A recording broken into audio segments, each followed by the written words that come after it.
हरे कृष्ण। तो ये जो राधा कुंड हम देख रहे हैं, तो ये राधा कुंड में सारे संसार के जितने तीर्थ हैं, ये उन तीर्थों का जल राधा कुंड में है और पास में श्याम कुंड भी है। तो दोनों कुंड में सारे संसार के तीर्थों का जल है और गोवर्धन परिक्रमा मार्ग में ये आता है राधा कुंड और श्याम कुंड। तो ये इसकी जो कथा है कि एक बार भगवान श्री कृष्ण जब ब्रज में लीला कर रहे थे, तो उस समय कंस ने एक असुर को भेजा था जिसका नाम था अरिष्टासुर, और वो एक बैल के रूप में आया था और बहुत विराट स्वरूप धारण करके और गर्जनाएं करके वो मिट्टी खोद रहा था और ऐसे भयंकर रूप में आकर आक्रमण कर रहा था और उसका उद्देश्य था कृष्ण का वध करना। तो भगवान कृष्ण ने उसका वध किया था। उसके वध के पश्चात गोपियों ने कृष्ण से कहा कि आप अभी गोहत्या पाप से आप दोषी हुए। तो कृष्ण ने कहा कि ये तो कोई असुर था जो सांड का रूप धारण करके आया था। तो गोपियों ने कहा कि ठीक है, वो असुर है, किंतु वो सांड का रूप धारण करके आया था, इसलिए आप गोहत्या पाप में दोषी हैं। तो भगवान कृष्ण ने कहा कि ठीक है, इस दोष से मुक्त होने के लिए क्या उपाय है।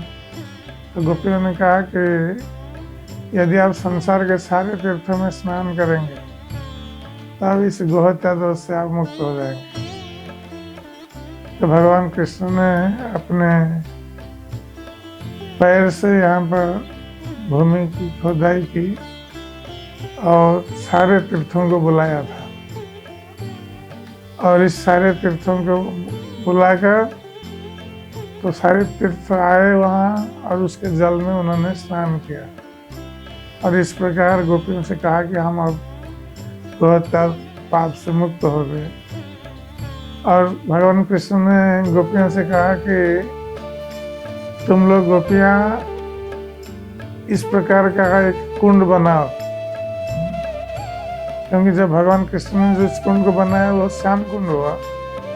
और गोपियों को जब कहा कि तुम दूसरा कुंड बनाओ, तो गोपियों ने अपने कंकण से खुदाई शुरू की और मानसी गंगा से जल लाने के लिए सब एक प्रयत्न करने लगे।